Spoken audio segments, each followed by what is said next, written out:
L'eau, l'élément le plus répandu sur Terre.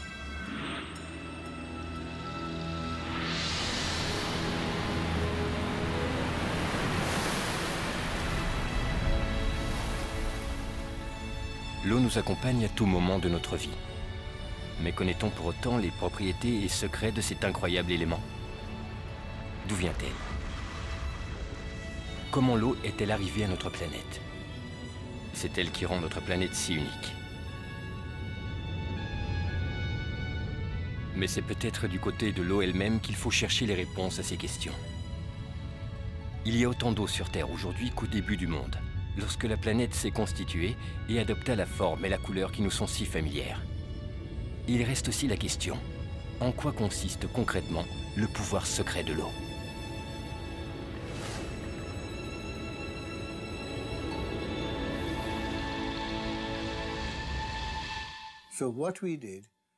Nous avons travaillé de la manière habituelle, dans l'étude d'un environnement naturel.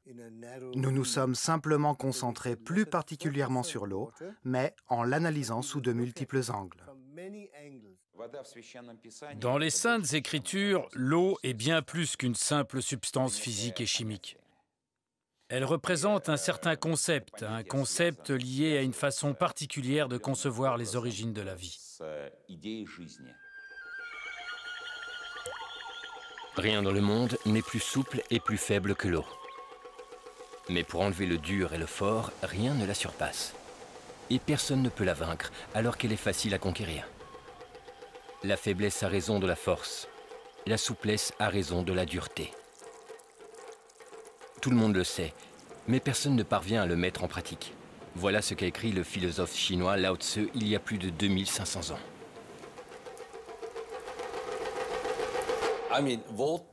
L'eau a déjà été étudiée en détail.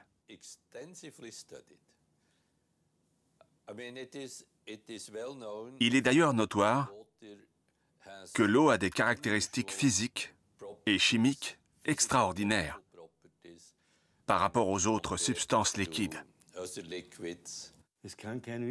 Aucun scientifique n'est en mesure d'expliquer pourquoi le volume de l'eau augmente en dessous de 0 degré son point de glaciation et inversement diminue de volume jusqu'à 4 degrés Celsius. Toute substance refroidie se contracte. Autrement dit, son volume diminue. Mais l'eau, au contraire, se dilate. Depuis la nuit des temps, l'homme a appris à utiliser ces caractéristiques. Les peuples du Nord obtenaient des pierres pour la construction en versant de l'eau entre les failles des rochers, avant l'arrivée du gel. Au sud, les hommes enfonçaient des pieux de bois dans la roche et les imbibaient d'eau. En se gonflant, le bois faisait éclater la pierre. Bien plus tard, les scientifiques ont constaté que l'eau qui se trouve dans les pores et les capillaires est capable de développer un niveau de pression énorme. Dans une graine par exemple, au moment de la germination, la pression peut atteindre 400 bars. Voilà pourquoi une jeune pousse parvient parfaitement à percer le bitume. La molécule de l'eau est vraiment petite. Et pourtant, elle présente des caractéristiques extraordinaires. On ne trouve aucune autre molécule qui présente des anomalies similaires. Si une seule de ces anomalies avait manqué, la vie ne serait jamais apparue sur la planète. Chaque propriété de l'eau est unique et trouve difficilement une explication dans le cadre classique et traditionnaliste des lois physiques. Les sciences n'ont toujours pas trouvé réponse à certaines questions. Pourquoi l'eau est-elle la seule substance sur Terre qui peut se présenter en 3 états, liquide, gazeux et solide? Pourquoi la tension de la surface de l'eau est-elle la plus élevée parmi tous les liquides? Pourquoi l'eau est-elle le dissolvant le plus puissant au monde et comment? De quelle façon l'eau, défiant la gravité terrestre, est capable de remonter à l'intérieur des troncs des grands arbres, surmontant ainsi des pressions de dizaines de bars?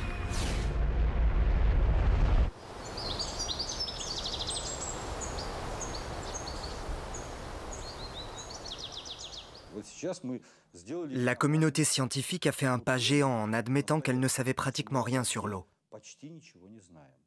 C'est un progrès important, dans la mesure où cette prise de conscience a fait place à l'envie d'en savoir plus. Asie du Sud-Est, 1956. Dans un laboratoire militaire secret consacré au développement et à la fabrication d'armes de destruction massive, on travaillait depuis plusieurs années à la création d'une arme bactériologique de nouvelle génération. Lors d'une réunion ultra secrète, les discussions des scientifiques tournaient autour des futures caractéristiques de cette arme. Soudain, la réunion dut être interrompue.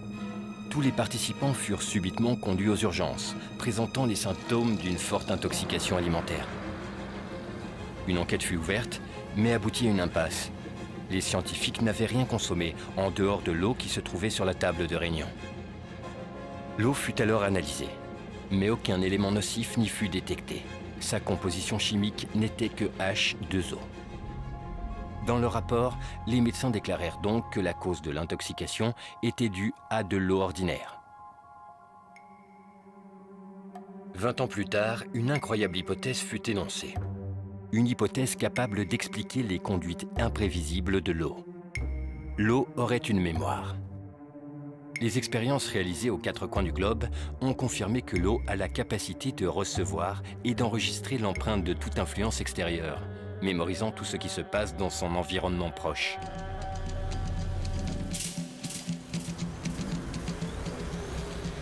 Toute substance qui entre en contact avec l'eau y laisse donc une trace.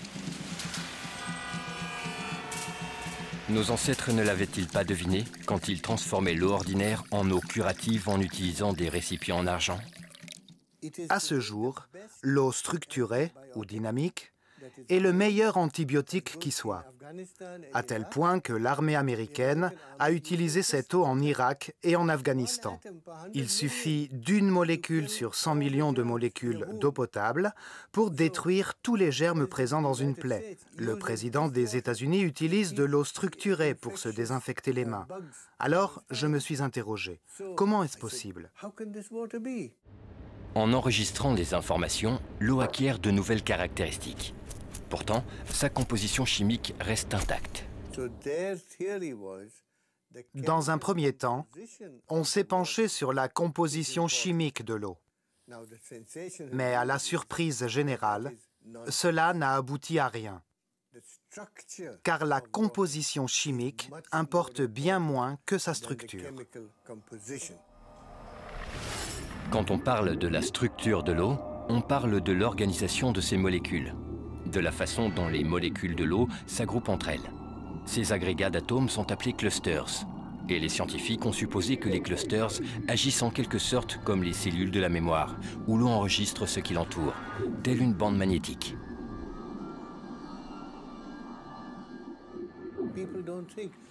Les gens ne se doutent pas que l'eau change lorsqu'on allume la lumière, ou que, sous l'influence d'un champ électrique, l'eau peut changer. Nos recherches actuelles vont dans cette direction. De toute évidence, l'eau reste de l'eau. Mais sa structure, tout comme un système nerveux, réagit à chaque irritation. Les instruments modernes ont permis de mesurer que chaque cellule de mémoire de l'eau, de la taille d'un micron, contient 440 000 tables d'informations. Et chacune de ces tables peut enregistrer son propre type d'interaction avec l'environnement.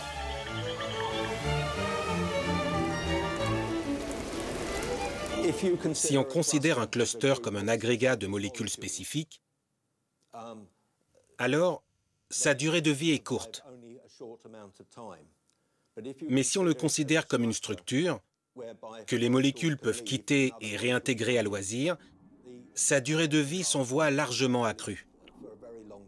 Et c'est justement cette stabilité de la structure du cluster qui a confirmé l'hypothèse de la capacité de l'eau à enregistrer et à stocker des informations. Peut-être que l'eau est une sorte de disque dur rempli d'informations, unique en son genre. Nous devons connaître son organisation. C'est comme un alphabet. Si je vous présente un nouvel alphabet, vous ne pourriez pas comprendre de mots ni de phrases structurées, parce que vous ne reconnaîtriez même pas ces lettres. Donc la structure moléculaire est l'alphabet de l'eau. Grâce à elle, vous pouvez composer des programmes dans l'eau et vous pouvez les modifier.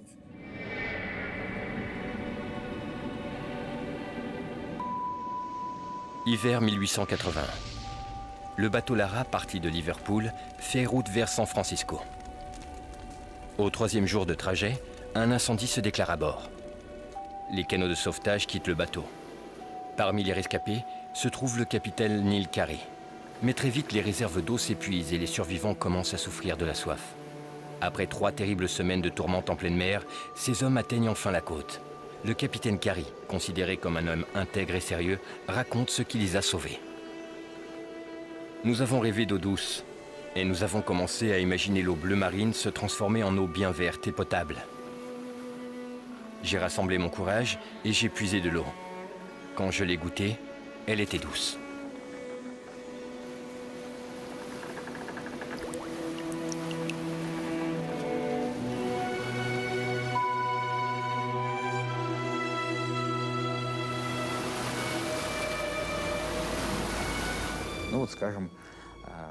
Prenons un exemple célèbre de la Bible. Quand Jésus a transformé l'eau en vin, il ne l'a pas changé. Il n'y a rien ajouté non plus, mais lui a conféré une caractéristique absolument particulière.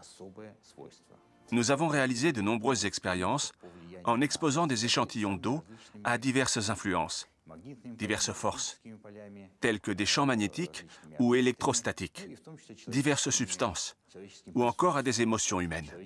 Il est alors apparu clairement que ce sont les émotions humaines, positives ou négatives, qui représentent la plus importante de toutes les influences. Dans le laboratoire du professeur Karatov, des expériences ont été menées sur l'influence des émotions humaines sur l'eau. Un groupe de personnes devait projeter vers un récipient d'eau des émotions positives en se concentrant sur l'amour, la tendresse ou l'affection. Ensuite, on a remplacé les récipients et on leur a demandé de se concentrer sur des émotions négatives, telles que la peur, la rancune ou la haine. Après cela, on a analysé l'eau contenue dans les 2 échantillons. Et en effet, l'eau s'est modifiée selon le type d'émotion.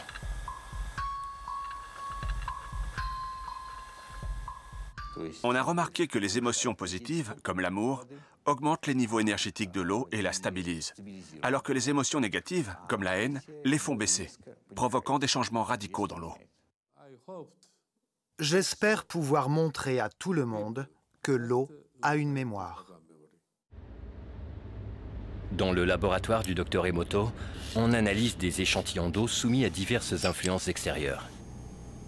Ces échantillons d'eau sont ensuite fixés et enregistrés par une congélation instantanée de l'eau pour pouvoir l'observer au microscope. Voilà à quoi ressemble une eau chauffée au micro-ondes. Ici, les effets du téléphone portable. Ici, une eau à laquelle on a dit merci. Pardon. Tu me dégoûtes.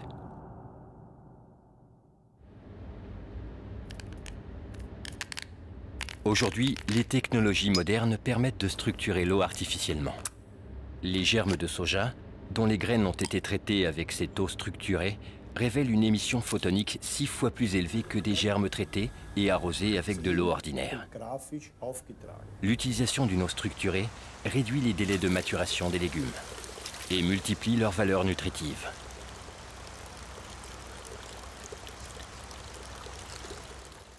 Si on compare les germes traités à l'eau structurée, ils étaient longs, réguliers et forts. En revanche, ceux qui n'étaient pas traités étaient courts, fins et fragiles. On constate que les plantes issues des graines qui ont été traitées sont mûres, tandis que les légumes dont les graines n'ont pas été traitées sont encore verts. Le lien entre cette eau et la croissance des légumes et des fruits est donc établi. Pour l'irrigation des plantes, le recours à l'eau structurée permet d'économiser 20% d'eau, alors qu'aucun engrais n'a été rajouté ni dans le sol ni dans l'eau. Seule sa structure est modifiée. Entre-temps, les scientifiques peuvent expliquer comment cela se passe. Par contre, ils n'ont pas encore de réponse à la question « Pourquoi cela arrive-t-il » L'homme, selon son âge, est composé de 70 à 90% d'eau. Pour maintenir ses fonctions vitales, l'homme adulte boit quotidiennement plus ou moins 2,5 litres d'eau par jour. Dans son bain ou en prenant sa douche, il absorbe encore 1,5 litre d'eau.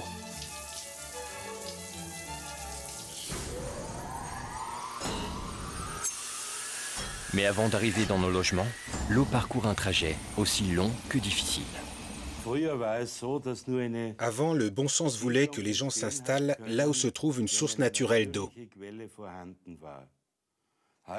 Aujourd'hui, cela n'a plus aucune importance, car l'utilisation de la haute pression permet de transporter l'eau sur des milliers de kilomètres. Dans la nature, l'eau suit harmonieusement des courbes, en serpentant sensuellement. Alors que dans un réseau hydraulique, l'eau tourne des centaines de fois à angle droit.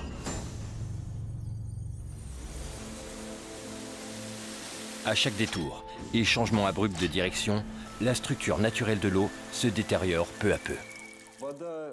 Quand l'eau du robinet arrive chez nous, après avoir traversé tout un réseau hydraulique, elle présente plusieurs cristaux de formes diverses. Mais leurs structures sont toujours déformées. Voilà à quoi cela ressemble. Les cristaux s'assemblent d'une façon chaotique, sans esthétique ni aucune symétrie. L'eau qui stagne dans un système de chauffage central est inanimée et croupie, sans un processus vitalisant. Elle aspire ou absorbe l'énergie des gens, des plantes et des animaux qui y habitent.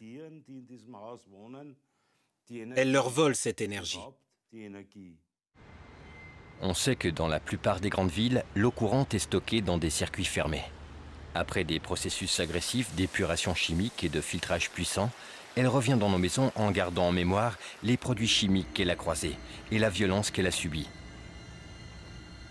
Mais la pollution la plus terrible est celle des informations que l'eau absorbe en passant par des tuyaux longs de plusieurs kilomètres et des milliers de maisons et d'appartements.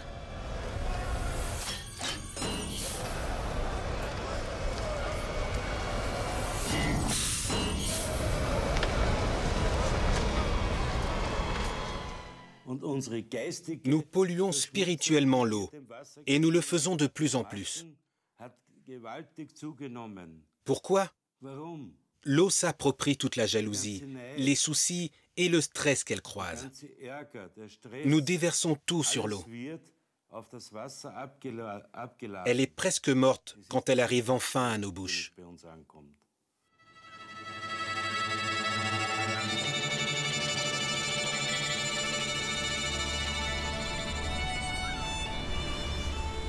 Notre planète est un énorme réservoir d'eau, à partir duquel s'épanouissent toutes les formes imaginables de la vie.